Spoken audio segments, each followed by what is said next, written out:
Hello students, स्वागत है आपका आपके अपने YouTube channel D Saraswati academy में। इट्स मी आशीष राव। आज के इस वीडियो में हम क्लास 9 के हिंदी के एक चैप्टर दो बैलों की कथा में जितने भी प्रश्न हैं उन सभी का उत्तर देखेंगे, जिसमें कि कुल 12 प्रश्न हैं। तो चलिए वीडियो को शुरू करते हैं। पहला प्रश्न है, कांजी हाउस में कैद पशुओं की हाजिरी क्यों ली जाती होगी?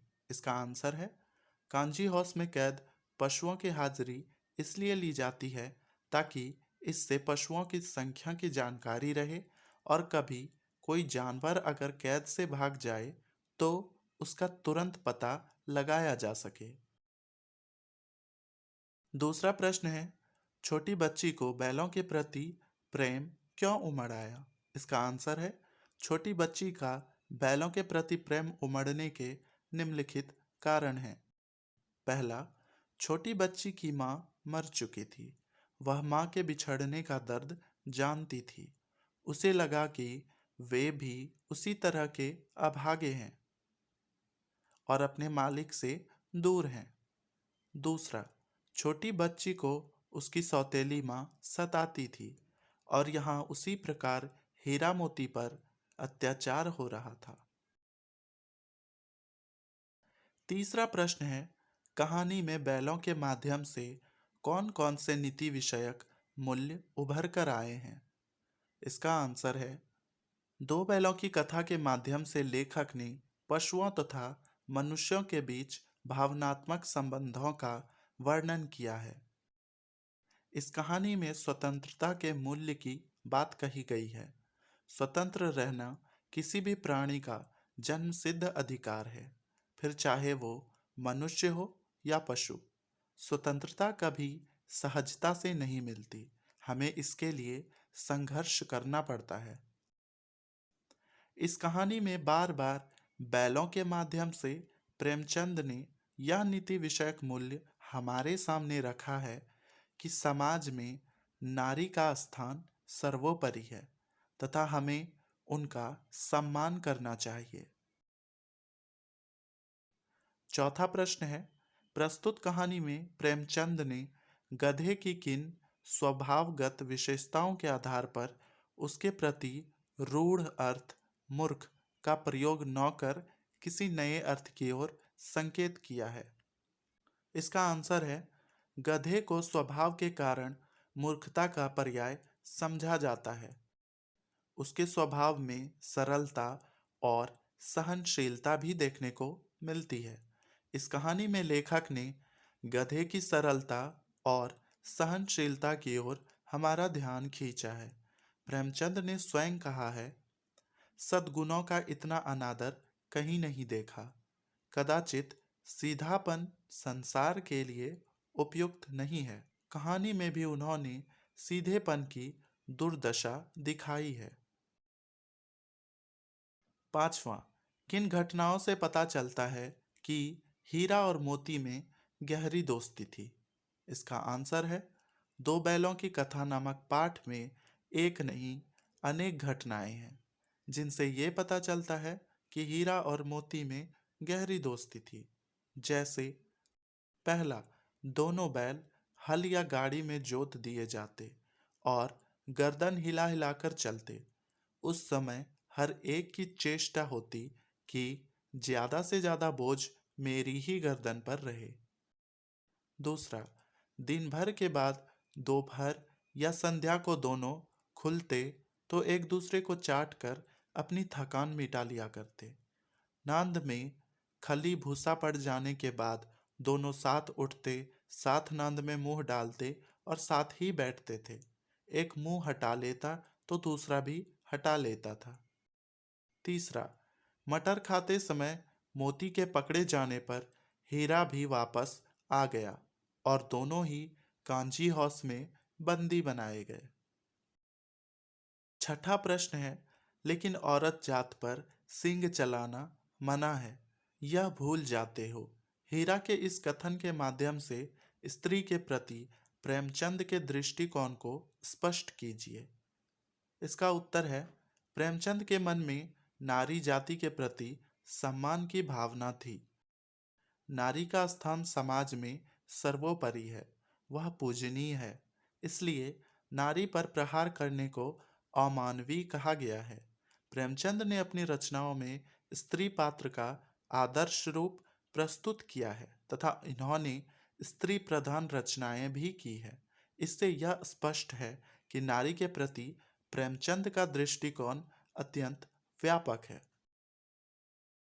7वां प्रश्न, किसान जीवन वाले समाज में पशु और मनुष्य के आपसी संबंधों को कहानी में किस तरह व्यक्त किया गया है?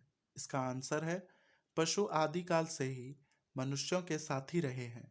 किसान के लिए पशु वरदान के समान है। किसान हल चलाने, बोझ ढोने, पानी खींचने तथा सवारी करने के लिए पशुओं का प्रयोग करते हैं। झूरी हीरा और मोती को बच्चों की तरह स्नेह करता था। वह उन्हें अपनी आंखों से दूर नहीं करना चाहता था। इससे पता चलता है कि किसान अपने पशुओं से मानवीय व्यवहार करते हैं। किसान पशुओं को घर के सदस्य की भांति प्रेम करते हैं और पशु अपने स्वामी के लिए जी जान देने को तैयार रहते हैं। 8वां प्रश्न है, इतना तो हो ही गया कि 9-10 प्राणियों की जान बच गई, वे सब तो आशीर्वाद देंगे। मोती के इस कथन के आलोक में उसकी विशेषताएं बताइए। इसका उत्तर है, मोती के उक्त कथन के आलोक में उसकी निम्नलिखित विशेषताएं प्रकट होती है। पहला, मोती का स्वभाव उग्र होते हुए भी वह दयालु था। दूसरा, मोती सच्चा मित्र है।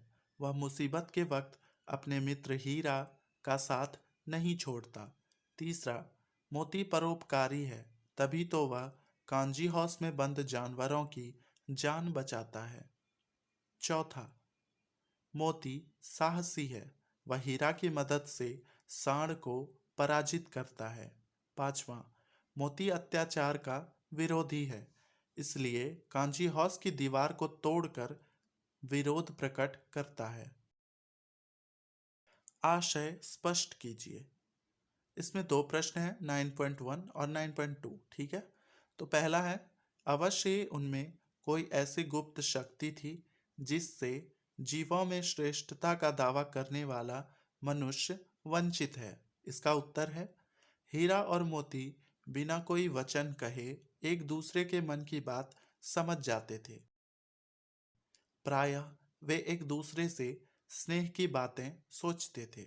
यद्यपि मनुष्य स्वयं को सब प्राणियों से श्रेष्ठ मानता है, किंतु उसमें भी ये शक्ति नहीं होती कि वह दूसरों के मनोभावों को समझ सके। 9.2 दूसरा प्रश्न है, उस एक रोटी से उनकी भूख तो क्या शांत होती, पर दोनों के हृदय को मानो भोजन मिल गया। इसका आंसर है, हीरा और मोती गया के घर बंधे हुए थे। गया ने उनकी गया ने उनके साथ अपमानपूर्ण व्यवहार किया था, परंतु तभी एक नन्ही लड़की ने आकर उन्हें एक रोटी दी। यद्यपि इससे हीरा मोती की भूख कम नहीं हो सकती थी, लेकिन उन्होंने बालिका के प्रेम का अनुभव कर लिया और प्रसन्न हो उठे। 10वां प्रश्न है, गाय ने हीरा मोती को दोनों बार सूखा भूसा खाने के लिए क्यों दिया? इसका ऑप्शंस है, पहला, गया पराये बैलों पर अधिक खर्च नहीं करना चाहता था। दूसरा, गरीबी के कारण खली आदि खरीदना उसके बस की बात नहीं थी। तीसरा, वह हीरा मोती के व्यवहार से बहुत दुखी था। चौथा, उसे खली आदि सामग्री की जानकारी नहीं थी। इसका उत्तर है तीसरा, वह हीरा मोती के व्यवहार से बहुत दुखी था। 11वां प्रश्न है, हीरा और मोती ने शोषण के खिलाफ आवाज उठाई, लेकिन उसके लिए प्रताड़ना भी सही। हीरा मोती की इस प्रतिक्रिया पर तर्क सहित अपने विचार प्रकट करें। इसका उत्तर है, हीरा और मोती शोषण के विरुद्ध हैं। वे हर शोषण के विरुद्ध आवाज उठाते रहे हैं। उन्होंने झूरी के साले गया का विरोध किया तो सूखी रोटियां और डंडे खाए। फिर कांजी हाउस में अन्याय का विरोध किया और बंधन में पड़े। मेरे विचार से उन्होंने शोषण का विरोध करके ठीक किया, क्योंकि शोषित होकर जीने का कोई लाभ नहीं, और तो और शोषित को भय और यातना के सिवा कुछ प्राप्त नहीं होता। 12वां और आखिरी प्रश्न है, क्या आपको लगता है कि यह कहानी आज़ादी की कहानी की ओर भी संकेत करती है? इसका उत्तर है, यह कहानी अप्रत्यक्ष रूप से आज़ादी के आंदोलन से जुड़ी है। यह कहानी दो बैलों से संबंधित है। दोनों बैल संवेदनशील और क्रांतिकारी भारतीय हैं। दोनों मिलकर आज़ादी पाने के लिए संघर्षरत संघर्षरत रहते हैं। ये अपने देश यानी झुर्री के घर से बहुत प्रेम करते हैं। उन्हें दूसरे देश में यानी दूसरे के घर में रहना पसंद नहीं। स्वदेश जाने के लिए वे हर बाधा का डटकर सामना करते हैं। भूखे प्यासे रहना पड़ता है, कैद में रहना पड़ता है। ये हमारे क्रांतिकारियों की लड़ाई याद दिलाता है। उम्मीद है इस वीडियो से आपको इस चैप्टर के सारे प्रश्नों के उत्तर मिल गए होंगे। वीडियो पसंद आई हो तो वीडियो को लाइक कर चैनल को सब्सक्राइब ज़रूर करें।